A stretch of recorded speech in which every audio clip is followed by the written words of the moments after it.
ভাঙা জিনিসকে ঈশ্বর খুব সুন্দরভাবে ব্যবহার করে। যেমন মেঘ ভেঙে বৃষ্টির রূপ দেয়, মাটি ভেঙে চাষের জমির রূপ দেয়, বীজ ভেঙে নতুন চারা গাছের জন্ম দেয়। তাই কখনো কষ্ট বা কোনো সমস্যায় পড়লে তুমি ভেঙে পড়ো না, বুঝে নিও ঈশ্বর তোমাকে বড় কোনো কাজ করার জন্য ব্যবহার করতে চাইছেন। ধৈর্য রাখো, সুদিন আসবেই। ভোলা যায় না স্মৃতি, বাঁধা যায় না সময়ে, জানা যায় না ভবিষ্যৎ, চেনা যায় না মানুষ, কেনা যায় না মন, আর ফিরে পাওয়া যায় না অতীত। কাউকে বোকা বানিয়ে এত খুশি কেন তুমি? প্রস্তুত হয়ে যাও, তোমাকে বোকা বানানোর জন্য অনেক বড় প্রতারক তোমার অপেক্ষায় আছে। মানুষকে ভালোবাসতে নয়, বাঁশ দিতে শিখুন, অনেক দিন আপনাকে মনে রাখবে। সমাজে দুর্নীতির জন্য শুধু মন্দ লোকের অনাচার নয়, ভালো মানুষের নীরবতাও দায়ী। গরিব থেকে ধনী হতে চাইলে এই 3টি কাজ করুন। 1. আয় বৃদ্ধি করুন। 2.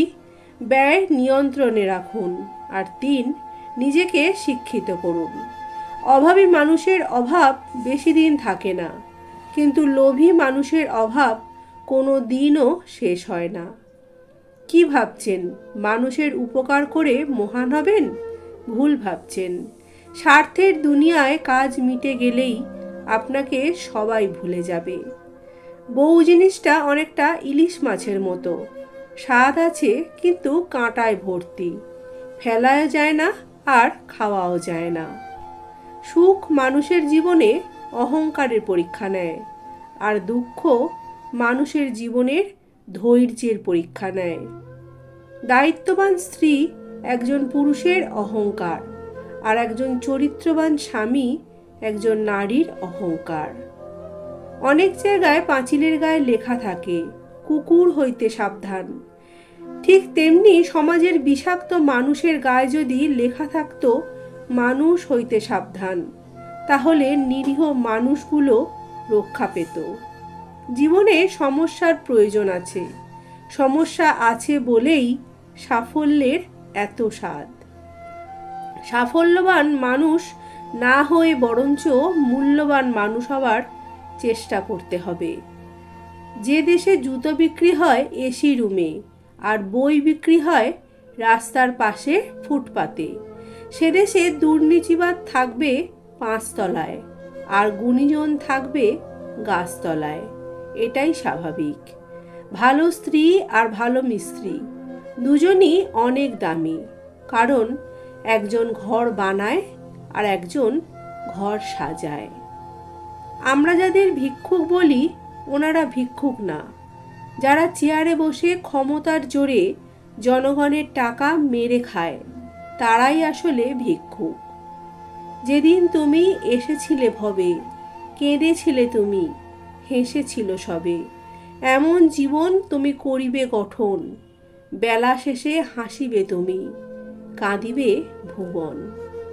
চাইলেই তুমি তোমার ভবিষ্যৎ পাল্টাতে পারবে না, কিন্তু তুমি চাইলে তোমার অভ্যাস পাল্টাতে পারো, এবং নিশ্চিতভাবে তোমার অভ্যাস তোমার ভবিষ্যৎটাকে পাল্টে দেবেই।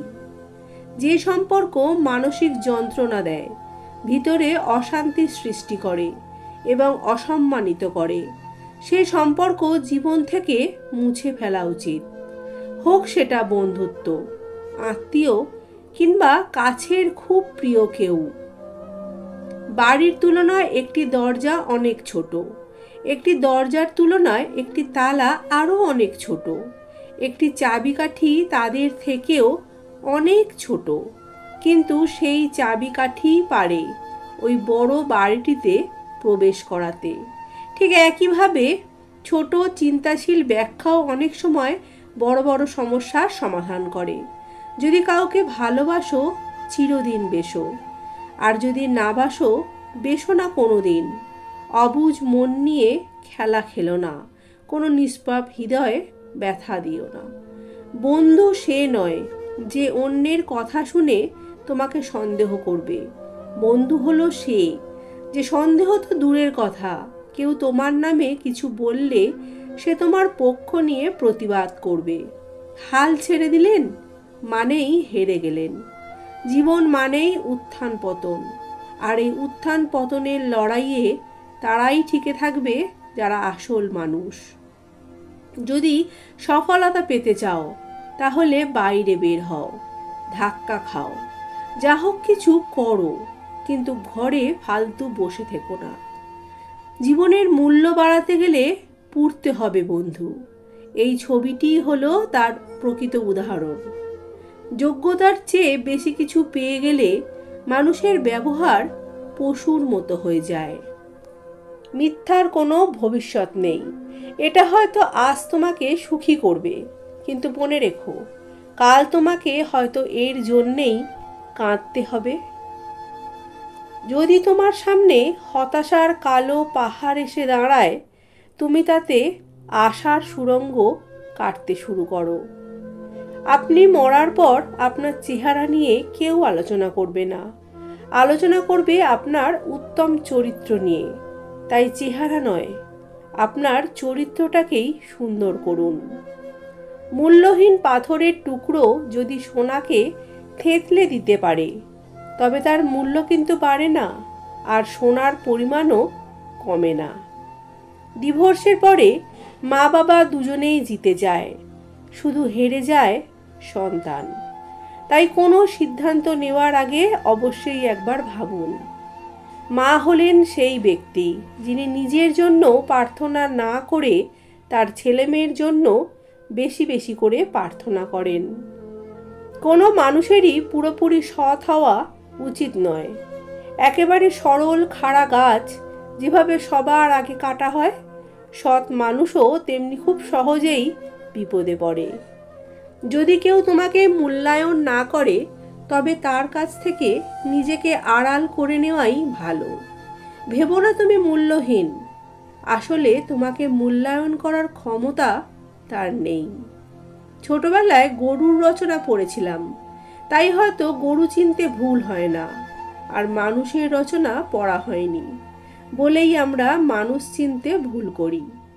হার মেনে নেওয়া আমাদের সবচেয়ে বড় দুর্বলতা। সফল হওয়ার সবথেকে ভালো উপায় হলো প্রতিবার হার মানার আগে আর একবার চেষ্টা করা। সম্পর্ক রক্তের বাঁধনে নয়, অনুভূতির বাঁধনে তৈরি হয়। যেখানে অনুভূতির বাঁধন থাকে সেখানে পরও আপন হয়, আর যেখানে অনুভূতির বাঁধন থাকে না সেখানে আপনও পর হয়। রক্তের সম্পর্কই যদি সব হতো, তাহলে কখনোই ডাস্টবিনে সদ্যজাতকে পাওয়া যেত না। সম্পর্ক ভালোবাসায় বাঁচে, রক্তে তো ব্যাকটেরিয়াও বাঁচে। মানুষকে ঠকিয়ে আজ যতই মজা নাও না কেন, সঠিক হিসেব তোমাকে একদিন এই পৃথিবীতেই দিয়ে যেতে হবে। আজ পর্যন্ত কেউ ছাড়া পায়নি, আর পাবেও না, কারণ প্রকৃতি তার আপন গতিতে প্রতিশোধ নেয়।